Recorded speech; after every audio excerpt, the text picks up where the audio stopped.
Hello and welcome to the DFS_PhD show for today, the 9th of September, Monday Night Football Millionaire. Remember, you're good enough, you're strong enough, and gosh darn it, someone's got to win that money. And look, I got the overlay working.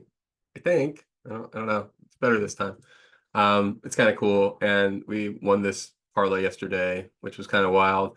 And I realized, so I'm not, Underdog just added these spicy boys, whatever they're called, recently. And so I don't really think about alts whenever, the time came up. So I was driving back on my way from getting pizza to watch the game.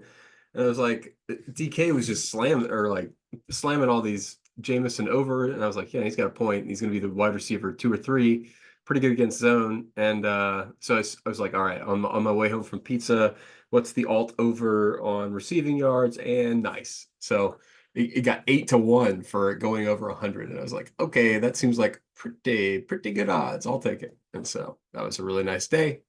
Let's see. Now on to today's showdown. Um, yeah, so we got the big news of the day. How much do you believe that Christian McCaffrey actually is hurt? And I mean, one thing is a little concerning is last year after he got this injury, he didn't play until the playoffs. They don't have the playoffs locked yet, so we don't really know what they'll do. They did say it was a related injury to the one that kept him out.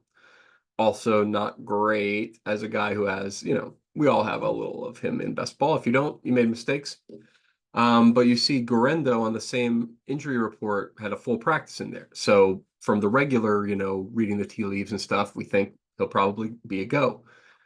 But, we've got the zillion different dudes. We get Tom Pelissero is going to tell us, oh, yeah, he's good to go, guys. That's what the team tells me. Blah, blah, blah, blah, blah. If you believe Tom Pelissero, you're a dildo. You need to think more carefully than Tom Pelissero. He's getting a text from somebody and he's putting it out there. He's a stenographer. Okay, so you need to think, why would somebody tell Tom Pelissero something? That's our job, not to listen to these chumps. Listen to beat reporters. Yes. National reporters who make all their money by being snazzy and, oh, wow, I broke it, this or that news. Like, did you see yesterday, like, how many news items were broken by these guys who have their whole, like, thing based on that weren't news at all? I was just like, what are we even talking about? None of this is news I don't know. I didn't know what's going on. Okay, so we'll start with the Millimax shots. Millimax. Yeah, it's a Millie. Taking a lot of shots today as a result of freaking we're up all over the place. Underdog gave me a big hit. Then Underdog Pick'em gave me a big hit. I'm gonna say I won $100 on that drafters, man. I'm still doing all the little Pick'em with the leftovers, and leftovers is getting big. Their lines are pretty easy, so I recommend you consider drafters. I don't have a promo code. I do have a promo code for Prediction Strike, though. Please use promo code PHT to support this. Also, just like, comment, subscribe. If you, leave us a like if you like the new format. See, look at these guys here. All right, that looks pretty cool. Um, okay, so do I have the ROI? Yes. And this, can you tell? Did you double check? Did you double check the ROI with me? Did our sort go correctly? No. So you got it sorted again. Either that or every single lineup is not going to make money. I thought that a few might make money. I thought a few might make money because that's like it's a zero sum. Like somebody has to make money. Now, do I really believe I got a 0.2% win chance with this fella? No. I like it though, man. Okay. All right. I'm gonna stop showing you the actual lineups because that's a little bit beyond the terms of service, and also it's early enough where who knows what we're actually gonna go with. Let me show you settings. This is what's important. I'm leaving up to 1,500 on the table. I'm not setting a max salary. Let me tell you the reason. I'm making crazy plays today. And when you make crazy plays, you don't want to cut off your max salary because your max salary with crazy plays, you might still be able to get unique. Now, I've said that I'm going to do something crazy today. Let me run through the reasons. I have this in the Discord. So, wait, no, that's not how you get there. Control Shift Tab. Nope. Okay. I have to do an old man thing. Sorry if it messes things up for a second. Okay, yeah, so I'm going to go through it. So beyond just that Christian McCaffrey is limited, we have from earlier in the year, from over the summer, Shanahan on whether or not they're going to reduce McCaffrey's workload. if he's just taking the wear and tear with 20 carries and stuff every game, he's good enough. He can stay healthy, but you'd like to take some of that. Let's see it.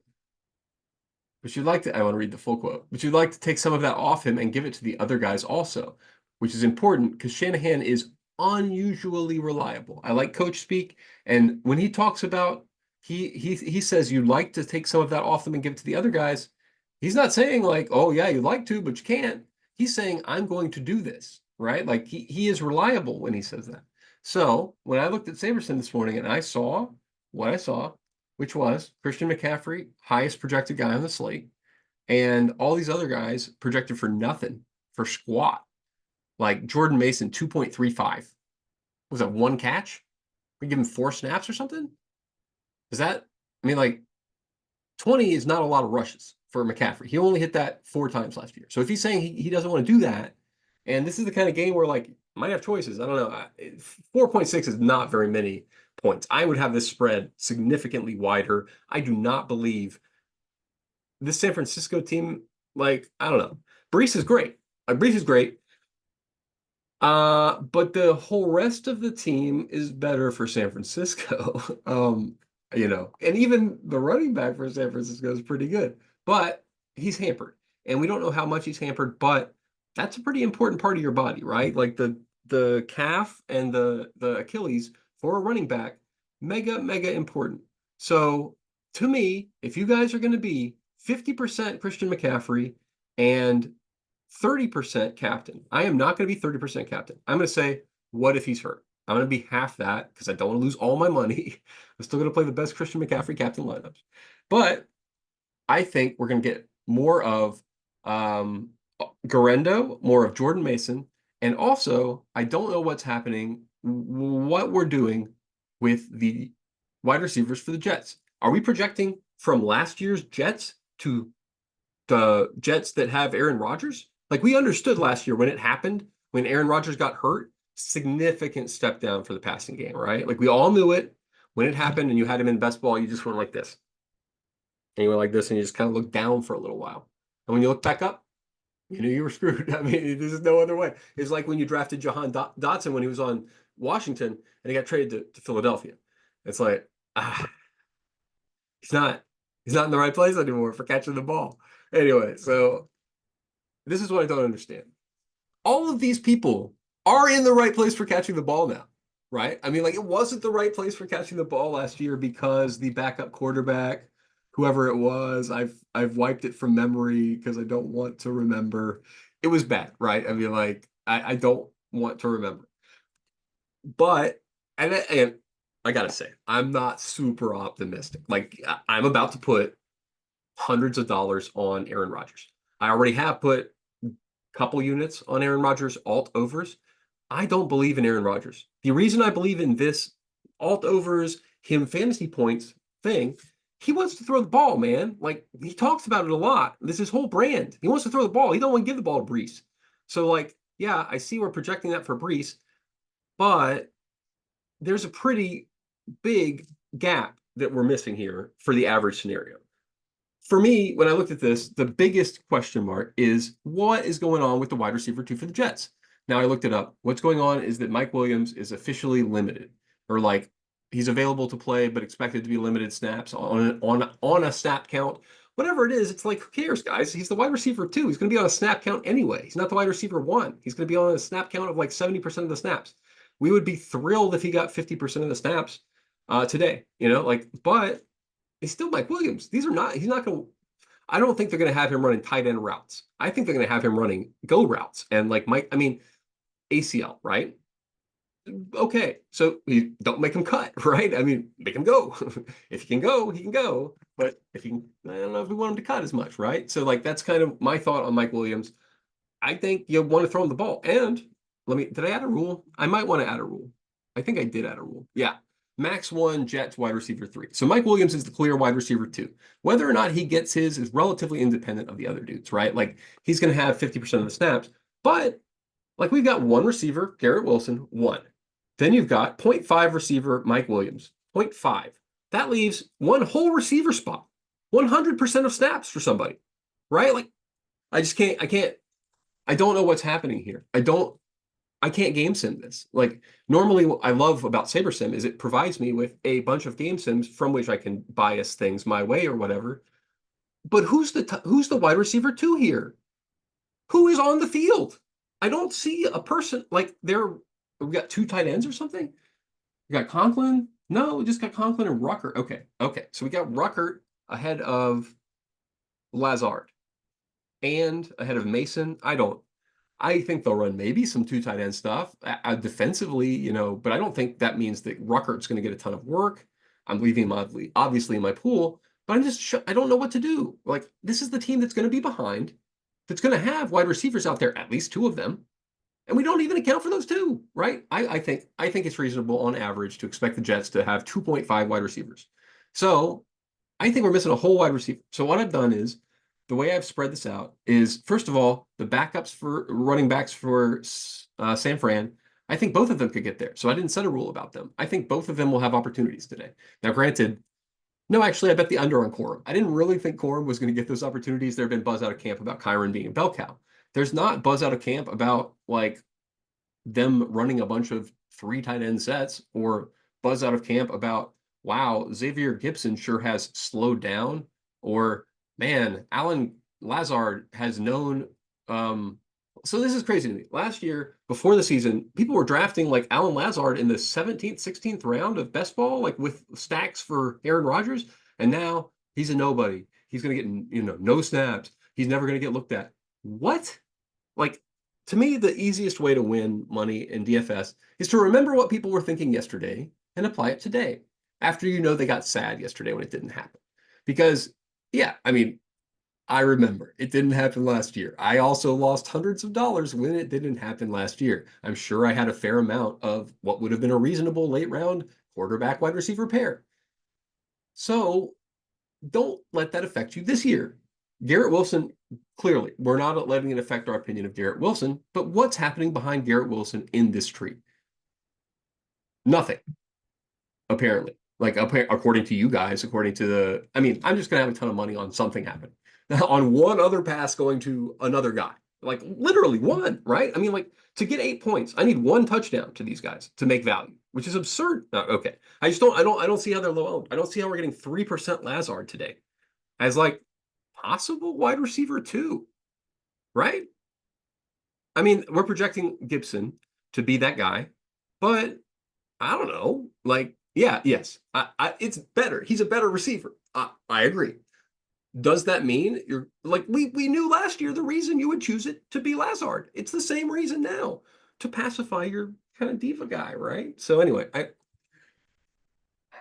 okay, that's the background to why I've made these ridiculous choices. You can make these choices or not at your leisure. The rest of them seem solid for me. I didn't change the team totals. If I were to, you've already heard me the way I'm leaning here. It would be towards a wider margin of victory, but more points. I think they're going to gun it, and I don't really love. I'm not sure about the pass defense for San Francisco yet. So, I mean, it's pass defense versus Aaron Rodgers' offense, right? Like, is he going to come out looking like freaking Deshaun Watson? Is it like he's just been doing like right wing talk shows for 100 years, or is he come out like he's been practicing, right? Like, I don't know. I just don't know what to expect out of him. So let me make sure I'm reflecting that in ownership. 108% flex for the quarterbacks, plus 116. Where's the other guy? 124. So that's 24% doubles. 24% doubles, 76% single quarterback. That seems about right. This is my milli. I'm taking 50 milli shots tonight. Looks like we're getting to a lot. Did I run the Sims? I did. I ran the Sims. These are the best lineups. Yes. I don't do min uniques. You can do min uniques if you want, but for me, I want to win first, second, third, fourth, fifth. That's the way I do it. If my ridiculous thing I'm thinking about Mike Williams or Jordan Mason pops off, I have limited my Mike Williams gets there in limited snaps to 10% because he's got to catch that one bomb, but he's going to be out there and running bomb routes like 10 times. So I'm doing it. Jordan Mason, 0.1%. I mean, he's overpriced for a backup, but he's underpriced for a guy who gets in there because the star gets injured in the first quarter. So that's the 5% we're doing there.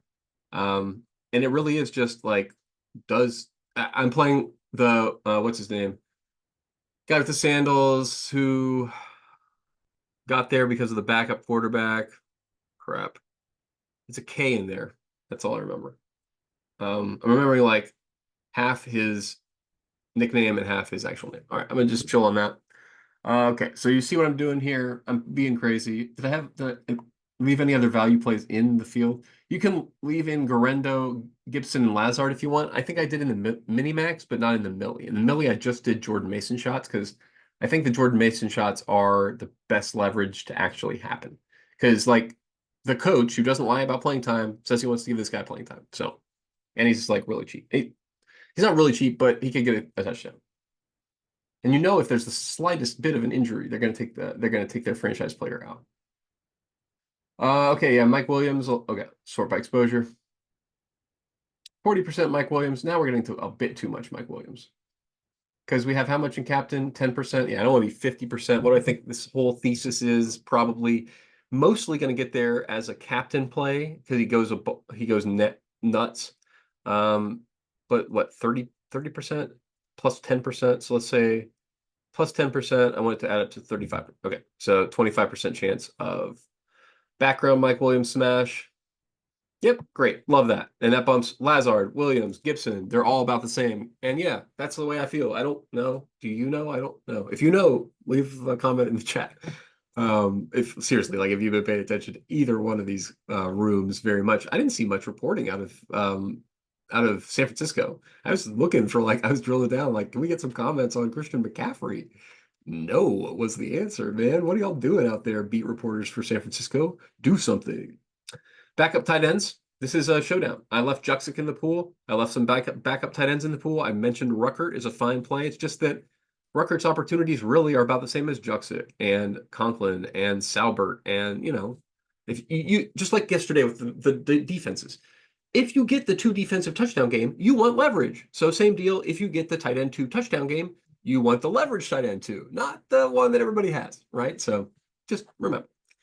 And oh yeah, so I was going to just pop out of here, but let me see if when we go to other, so I did this all with the same projections pretty much and same rules and stuff. So I just want to see if we go to the mini max, what it says differently. Probably, I'm guessing we'll take crazier shots. Yeah, they haven't run the contest sim yet. Oh, okay. No, it did run. A lot of Breece in this one. A lot of Breece, but beyond that, pretty similar, huh? Yeah. Just a little more Breece. That's interesting. I'm trusting the Sims on that. I still have to break out. I don't like the contest Sims altogether yet. I haven't been satisfied with the results. I don't like pairing the global field. You know what I mean? I don't think that's the way I think about it. I think, when I'm in my small field or big field, I want this or that exposure. You know what I mean? It's not constant. It's not always. So, okay. Sorting by ROI, just to make sure we got it the way we want it with all the best teams. Yep. A lot more Purdy. Okay. Getting to more Purdy, jamming Gorendo, jamming the really, really, really. Okay. I like it. The low owned pieces. Almost have to go get my kid from school. So let me wrap this up. And say single entry. See if we got anything special in the single entry group. Before I give you the line, thank you for sticking around. Those of you who like to hear the line, I am also someone who enjoys hearing the line from all my favorite podcasts and dudes.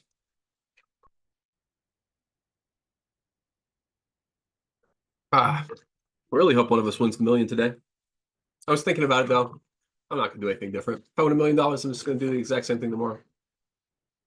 Maybe more underdog WNBA drafts on auto. All right. Wow. Really? You think so? That's different than the other choices. You gonna change your mind when I ask you to consider? Yeah. Thought you might. Thought you might. Okay. Yeah, we're not. This is good. I like this for single entry. All over the place and still crazy. Yep. No Jordan Mason, single entry. You can have some of him in flex, but not in the yep, captain. All right. So SaberSim can be trusted if you want to, if you trust the beta and you don't want to get into these weeds, that's fine. But I like to get in the weeds, and I think you need to pare down your pool and see what's going on in the different different tranches that you have. But regardless, remember, in all your contests, you're good enough, you're strong enough, and gosh darn it, someone's got to win that money. Might as well be us.